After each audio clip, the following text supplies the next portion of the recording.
Those are some very big items: constitutional structures, limited government, civic virtue.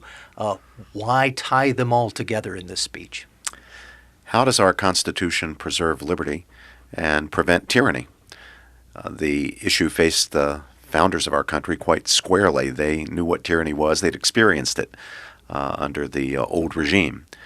But when they successfully liberated themselves from domination from England, they then faced the question, well, how do we avoid creating the same problem on a homegrown basis? And so their answer was to create constitutional structures that would preserve liberty and prevent tyranny by limiting the size and scope and intrusiveness of, in particular, the national government, the federal government, ensuring that they wouldn't slip back into the situation they had under a strong central power when that power was in Westminster. But our founders recognized that constitutional structures, as important as they are for the preservation of liberty and the prevention of tyranny, are not by themselves sufficient to achieve those goals. More is needed.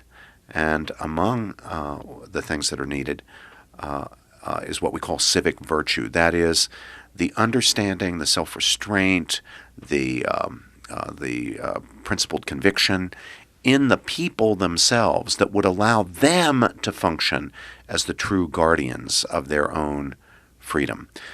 Constitutional structures are, as I said, terribly vital. But if all we had to rely on were the formal mechanics of the Constitution, our liberty would pretty quickly disappear.